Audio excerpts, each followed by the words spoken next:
بسم اللہ الرحمن الرحیم وهو الذي أنشأ جنات معروشات وغير معروشات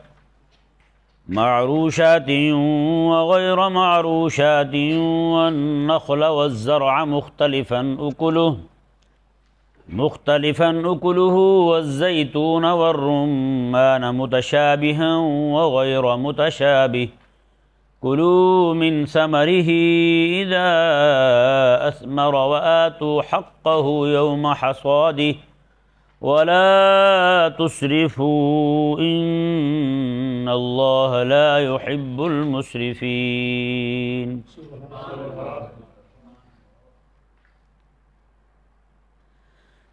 پچھلی آیہ کریمہ کے اندر اللہ تبارک و تعالی نے کفار کے جو اپنی طرف سے حلال کردہ اور حرام کردہ فتوے تھے ان کا ذکر کیا۔ انہوں نے کھیتیوں میں اور جانوروں میں مخصوص حصے کیے ہوئے تھے جن کو بتوں کے نام پر دیتے تھے، کچھ حصے اللہ تبارک و تعالیٰ کے نام پر دیتے تھے۔ اللہ تبارک و تعالیٰ نے ان آیات کریمہ کے اندر پہلے تو اپنے احسانات جتلائے، اپنی توحید اور وحدانیت پر دلائل قائم فرمائے، اور ساتھ اللہ تبارک و تعالیٰ نے اہل ایمان کو حکم دیا کہ تم جانوروں میں اور کھیتی میں سے ایک معتد بھی حصہ اللہ تبارک و تعالیٰ کے نام پر صرف کرو۔ انہوں نے بتوں کے لیے رکھے ہوئے تھے، رب تعالیٰ کے لیے بھی رکھا ہوا تھا حصہ، لیکن جب بھی پلڑا جھکتا تھا وہ اللہ تعالیٰ کا پلڑا اس سے کٹوتی ہو جاتی تھی ہر بار۔ تو اللہ تبارک و تعالیٰ نے یہاں اہل ایمان کو ارشاد فرمایا، دیکھیں جی وَهُوَ الَّذِي أَنشَأَ جَنَّاتٍ مَعْرُوشَاتٍ وَغَيْرَ مَعْرُوشَاتٍ، وہی ہے وہ ذات جس نے باغوں کو پیدا کیا، معروشات وغیرہ معروشات۔ یہ آپ نے دیکھا ہوگا انگور کی جو بیل ہوتی ہے اس کو نیچے سے ٹانگ دیتے ہیں، کسی چیز کا سہارا دیتے ہیں۔ آج کل سبزیوں کو بھی ایسے کرتے ہیں، کدو کی بیل ہو گئی، اس طرح توریاں چھریاں، ان کو بھی اس طرح کر کے نیچے سے ٹانگ دیتے ہیں۔ معروشات ان پھلوں کو کہتے ہیں جن کو اس طرح ٹانگا گیا ہو، ہاں جی، وہ پودے، وہ بیلیں جو خود بخود کھڑی نہیں ہو سکتی ان کو اس طرح کر کے ٹانگ دیتے ہیں۔ اگر پھل ان کے نیچے پڑے رہے ہیں زمین کے ساتھ لگنے کی وجہ سے خراب ہو جائیں، اس لیے ان کو اوپر اٹھایا جاتا ہے۔ رب تبارک و تعالیٰ نے ارشاد فرمایا کہ جنات معروشات وغیرہ معروشات، کچھ جو ہیں باغات وہ ہیں جن کو اس طرح اوپر چڑھایا گیا ہے چھپروں پر، وغیرہ معروشات، اور کچھ وہ ہیں جو انچڑھ ہیں، یعنی جن کو چھپروں پر نہیں چڑھایا جاتا وہ ایسے کھڑے رہتے ہیں یا نیچے پڑے رہتے ہیں، جیسے ہندوانا ہے وہ زمین پر پڑا رہتا ہے، اسے کچھ بھی نہیں ہوتا، خراب نہیں ہوتا، ہاں جی، خربوز ہو گیا، تربوز، اس طرح کی چیزیں جتنے بھی ہیں وہ ساری پڑی رہتی ہیں، انہیں کچھ بھی نہیں ہوتا۔ جو نرم و نازک ہوتی ہیں چیزیں جن کے خراب ہونے کا امکان ہوتا ہے ان کو ٹانگ دیا جاتا ہے۔ اللہ تبارک و تعالیٰ نے ارشاد فرمایا والنخل، اور کھجوریں پیدا کیں، والزرع، اور کھیت پیدا کیے، مختلفاً اکلہ، سارے کھانے میں الگ الگ ہیں۔ اللہ اکبر۔ یہ مختلفاً کا جو لفظ ہے نا، اس میں بڑی ساری تردید ہوتی ہے ان کی۔ پہلی تو اللہ تبارک و تعالیٰ کی قدرت کا اظہار یوں دیکھیں کہ زمین اتنی سخت ہے، پانی اس کے نیچے چلا جاتا ہے، اس کی جڑوں تک پہنچتا ہے، جڑوں میں پانی جا کے پھر جڑوں کے ذریعے اوپر تنے تک پانی آتا ہے یہ نہیں؟ جڑوں سے پانی جا کر کے پہلے پانی زمین کے نیچے گیا، جڑوں تک پہنچا، جڑوں کے ذریعے پھر پانی اوپر چڑھا، اس کے تنے تک آیا، اس کے پتوں کو اس نے تر و تازہ کیا، اور اس کی جو اس کا بورا لگا، پھول لگا، اس سے جناب اس نے پانی پہنچا وہاں پر اور پانی ایک طرح کا ہے، پھل سارے کے سارے مختلف ہیں۔ یہ اللہ تبارک و تعالی نے انسانوں کے منہ کا جو ذائقہ ہے نا، اس کی کس قدر رعایت فرمائی ہے خالق اور مالک نے۔ جانوروں والا حساب نہیں رکھا کہ جانور جو ہیں جائیں اور جا کے گھاس چر کے واپس آ جائیں، یہ نہیں رکھا انسان کا حساب۔ اللہ تبارک و تعالی نے انسانوں کو اتنی بڑی نعمت عطا فرمائی، اور اس کے رنگا رنگ مختلف تلون تلذذ کے لیے ہیں، اور مختلف تنوع کے اللہ تبارک و تعالی نے ان کے لیے غذائیں پیدا فرمائیں، پھل پیدا فرمائے، تو اتنے شمار میں نہیں آ سکتے کون کون سے پھل ہیں۔ آج بھی آپ تصویریں دیکھتے ہیں نیٹ پر، جی مختلف ملکوں کے اندر وہ نئے نئے پھل، ان کے نام ہی پتہ نہیں ہے ہمیں، خالق اور مالک نے پیدا کی نا جی۔ اور ممکن ہے ایسی چیزیں ہمارے پاس ہوں جو دوسروں کے پاس نہ ہوں۔ اس طرح کر کے اللہ تبارک و تعالیٰ نے پھر اناجوں کو آپ دیکھ لیں، یہ نہیں کہ روز بندہ روٹی کھائے جا رہا، نہیں، اس کے لیے چاول بھی پیدا فرما دیے، باقی چیزیں بھی اللہ تبارک و تعالیٰ نے اناج میں غلے میں پیدا فرمائی ہیں، ہر ایک چیز اللہ تبارک و تعالیٰ نے، تاکہ کوئی بندہ جو ہے نا وہ کھا کے یہ نہ ہو کہ یار روز یہی کھا رہا ہوں میں تنگ آ گیا ہوں، جی پھر یہ نہیں کہ ایک دسترخوان پر ایک ہی چیز پڑی ہے، متعدد چیزیں پڑی ہوئی ہیں ساری۔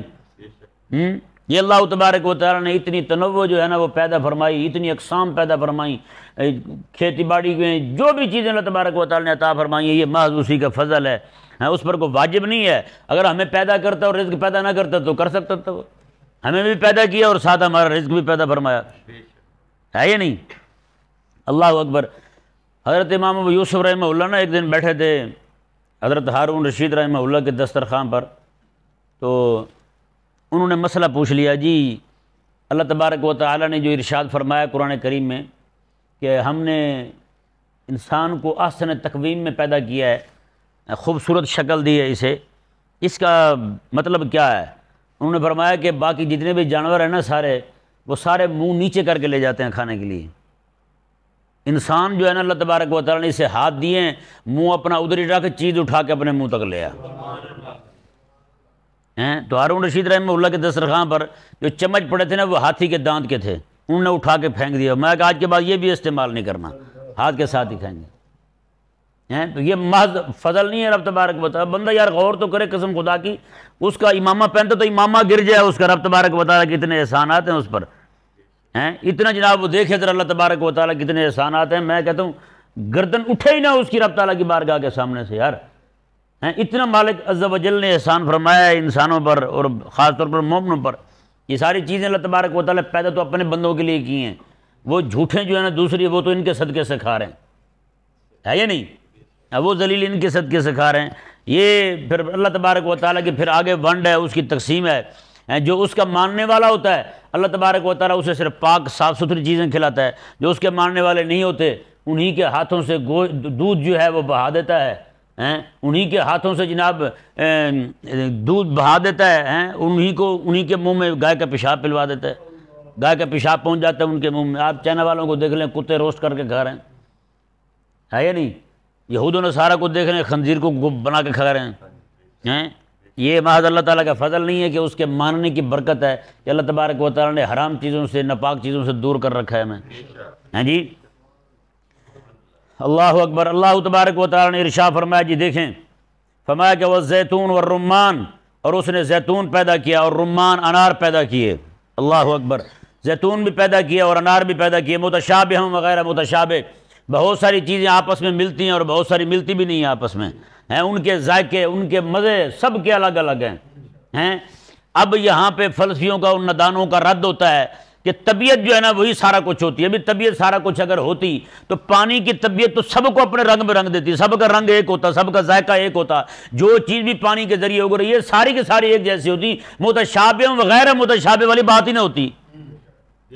وہ احمد کہتے ہیں نا سارا کچھ خود ہی ہو گیا ہے، ابھی سارا کچھ خود ہو گیا ہے تو پھر پانی تو ایک ہی چیز ہے نا، طبیعت تو ایک ہی ہے پانی کی، تو پھر یہ آگے جا کے اس کے اثرات الگ الگ مرتب کیوں ہو رہے ہیں؟ اس سے ثابت ہوتا ہے کوئی ایسی ذات موجود ہے جو ان کے اندر تبدیلی کرنے والی ہے، جو ان کو پیدا فرمانے والی کوئی ذات ہے، کوئی ہے رب تبارک و تعالیٰ جو یہ سارا کر رہا ہے۔ عجیب احمد کا فلسفی نامراد مردود، اسے سمجھ ہی نہیں آتی۔ امام اعظم ابو حنیفہ رضی اللہ تعالیٰ عنہ کے دور میں ایسے ملحد آ گئے تھے مناظرہ کر رہے ہیں، آپ نے میں کرنا مناظرہ تو پھر دریا کے پرلی جانب کروں گا، فلاں دن کروں گا، انہوں نے کہا ٹھیک ہے آ جائیں۔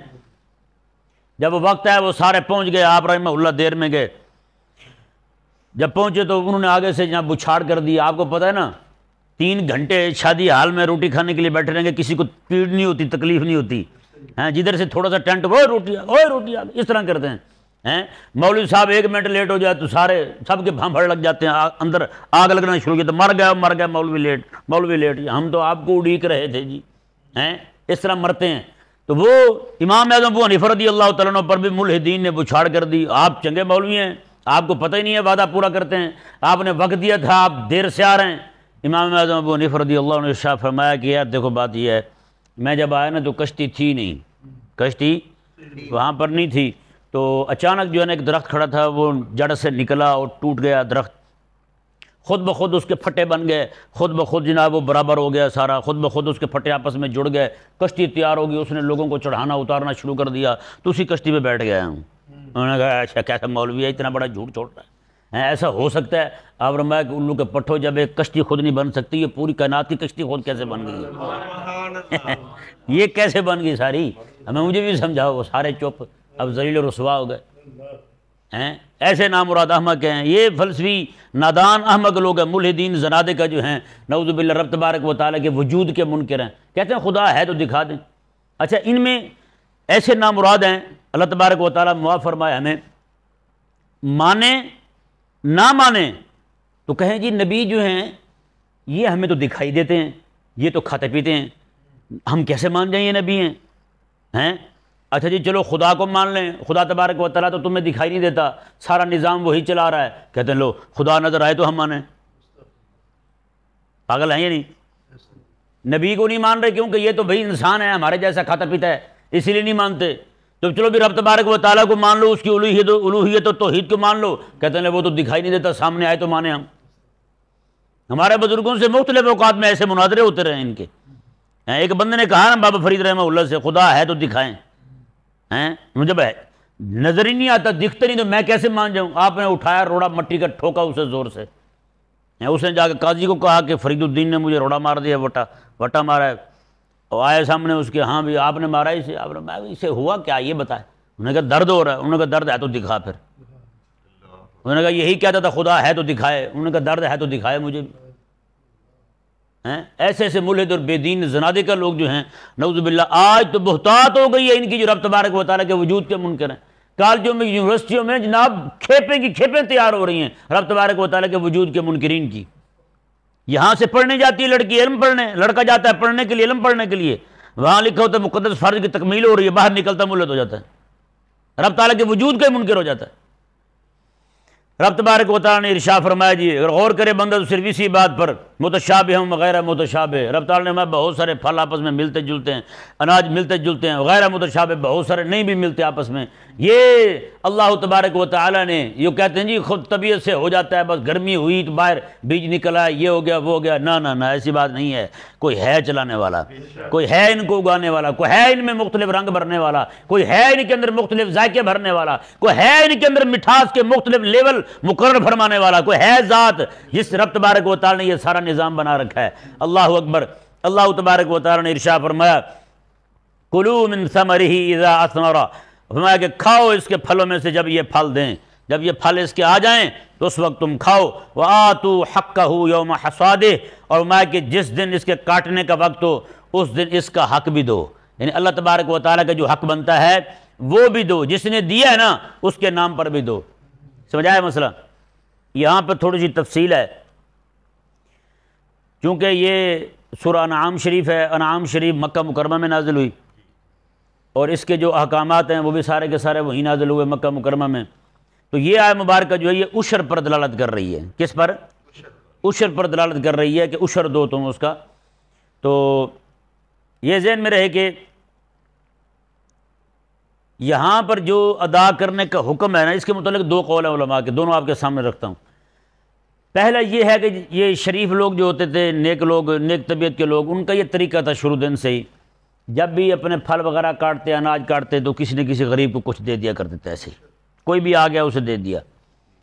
اگر ایسا ہی دینا مراد ہے تو پھر یہ ہے کہ استحبابی، حق کے استحبابی کے مستحب ہے کہ دے دیا جائے، تو پھر اس پر کوئی کسی طرح کا کوئی اعتراض وارد نہیں ہوتا کہ وہ مستحب ہے ایک دینا، تو اسی کے رب تبارک و تعالی نے فرمایا کہ تم دے دو بس۔ اگر اس سے مراد عشر وہ والا لیا ہے جو آج ہم ادا کرتے ہیں، لازم ہے، واجب ہے، نہ ادا کریں تو گناہ گار ہے، تو پھر یہ اس آیت مبارکہ کے بارے میں مفسرین کا ایک گروہ یہ کہتا ہے کہ یہ آیت مبارکہ جو ہے یہ مدینہ منورہ میں نازل ہوئی ہے۔ کہاں نازل ہوئی ہے؟ باقی ساری صورت مکہ میں نازل ہوئی، یہ مدینہ منورہ میں نازل ہوئی، ایک قول۔ دوسرا جو ہے وہ یہ ہے کہ یہ قول جو ہے نا پہلے قول کے ساتھ منسلک ہے، اس کو اسی کے ساتھ سمجھیں کہ پہلا حق استحبابی ہے، اور دوسرا حق جو ہے یہاں پر وہ حق وجوبی ہے، حق واجبی ہے۔ وہ کیسے جی؟ اس کی ذرا تفصیل سنیں۔ جیسے رب تبارک و تعالیٰ نے اب زکوٰۃ کہاں لازم ہو رہی ہے، مکہ میں یا مدینے میں؟ مدینے میں۔ زکوٰۃ کا حکم کہاں ہے؟ مدینے میں آئے۔ اور قرآن کریم کی کتنی ساری آیات کریمہ ہیں جو مکہ مکرمہ میں نازل ہوئی ہیں، وہاں پر نماز کے ساتھ زکوٰۃ کا حکم بھی ساتھ ہے۔ اقیموا الصلاۃ وآتوا الزکاۃ، نماز پڑھو اور زکوٰۃ دو، نماز پڑھو اور زکوٰۃ دو۔ اب زکوٰۃ کا حکم تو آ رہا ہے، لازم ہو رہی ہے مدینہ میں آ کے، لیکن اللہ تبارک و تعالی نے نماز کے ساتھ زکوٰۃ کا ذکر تب بھی کیا ہے جب مکہ میں تھے، مکہ میں تھے تبھی ذکر ہو گیا نماز کے ساتھ زکوٰۃ کا۔ اب زکوٰۃ لازم ہو رہی ہے مدینے آ کے ہیں، تو اس سے یہ معلوم ہوتا ہے کہ اللہ تبارک و تعالی نے مکہ مکرمہ میں جہاں پر نماز کے ساتھ زکوٰۃ کا حکم ارشاد فرمایا ہے، ہاں جی، وہاں پر زکوٰۃ لازم نہیں ہوئی، زکوٰۃ لازم ہو رہی ہے مدینہ منورہ میں آ کے، جہاں آقا علیہ السلام نے اس کی تفصیل بیان فرمائی ہے۔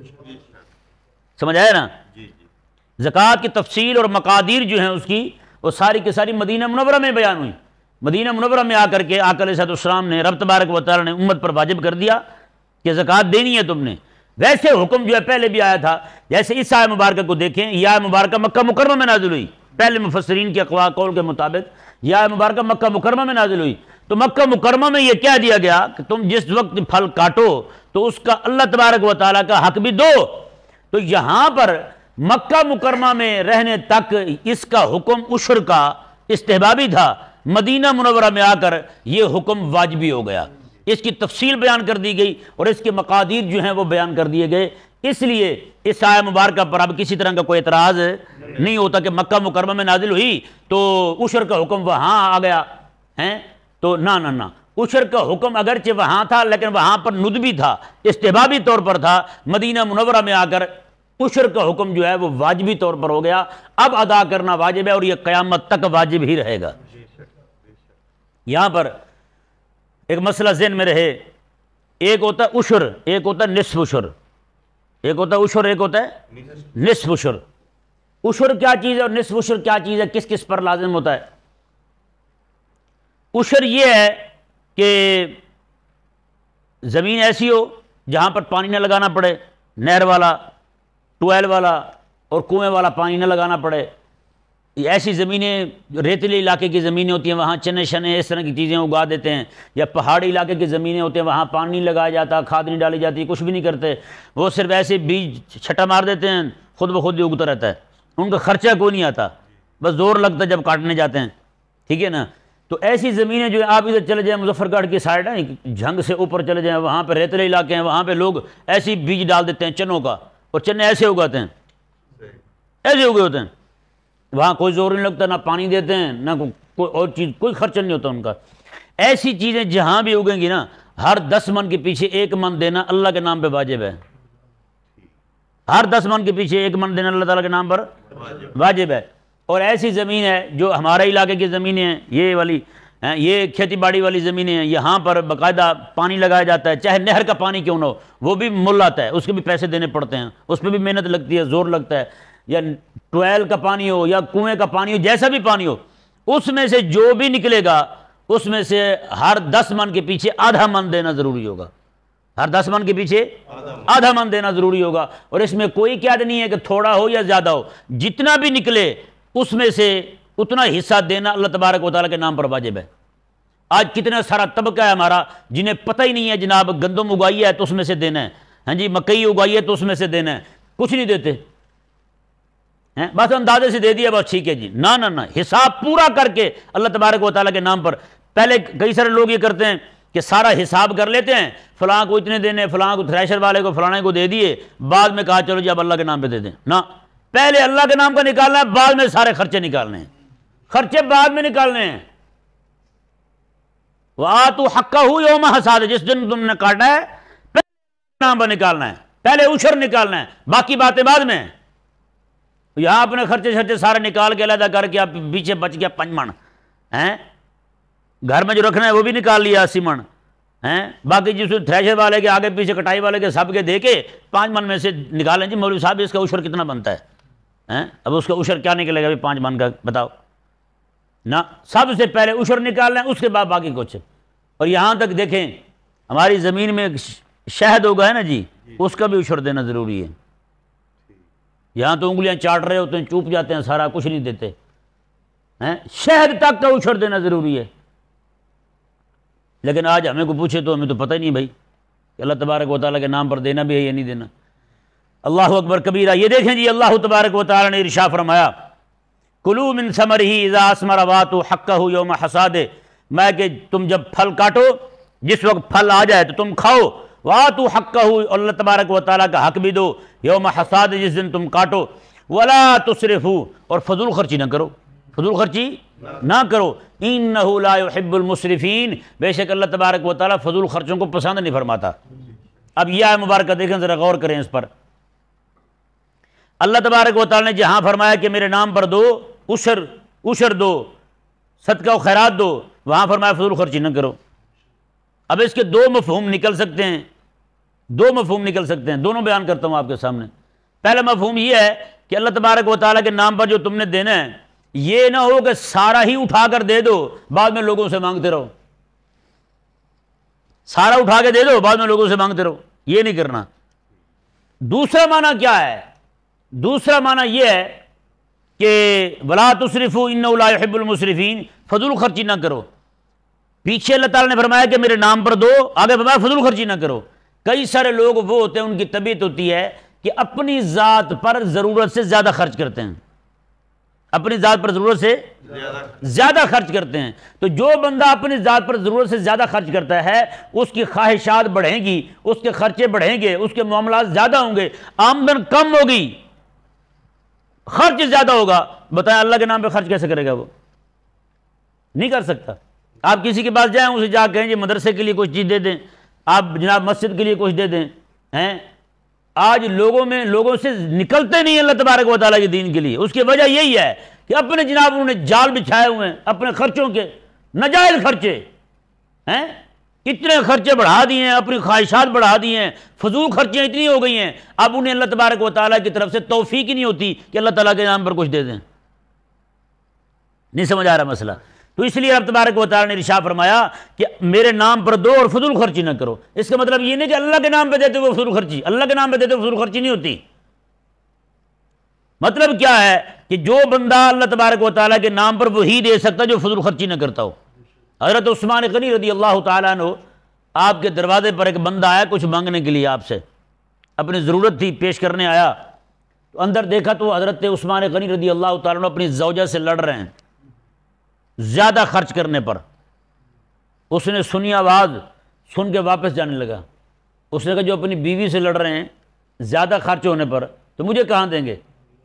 ہیں جی حضرت عثمان غنی رضی اللہ عنہ باہر آئے، میں آیا تھا تو جا رہا ہے، انہوں نے کہا جی کام تھا، میں بتا پھر۔ اس نے کہا بس ٹھیک ہے اللہ خیر کرے گا۔ انہوں نے نہیں بتائیں تو صحیح۔ اس نے کہا یہ کام تھا ایسا ایسا، جب میں نے سنا آپ اپنی بیوی سے لڑ رہے ہیں گھر کے خرچے کے معاملے میں، تو میں نے کہا کہ پھر مجھے کیا دیں گے؟ آپ رضی اللہ تعالیٰ نے ارشاد فرمایا کہ میں اپنی بیوی سے لڑ رہا تھا ذاتی خرچ پر، وہ زیادہ ہو گیا تھا، وہ تو ہماری ذات پر خرچ ہو گیا، اس کا حساب دینا پڑے گا۔ جو تو مانگنے آیا نا تجھے میں نے دیا، اس کا حساب رب برابر کر دے گا، رب مجھے عطا فرمائے گا۔ تو پھر جس چیز کا حساب ہے میں تو اس پہ لڑ رہا ہوں، جہاں حساب ہی نہیں ہے وہاں میں کیوں لڑوں گا بھلا بتا؟ اللہ اکبر، کتنی بڑی بات ہے۔ یہ باتیں اہل اللہ کو سمجھ آتی ہیں، جن کا دل اللہ تبارک و تعالیٰ قرآن کے نور سے منور فرما دے، انہیں یہ باتیں سمجھ آتی ہیں۔ اللہ تبارک و تعالیٰ ہمیں سمجھنے کی توفیق عطا فرمائے۔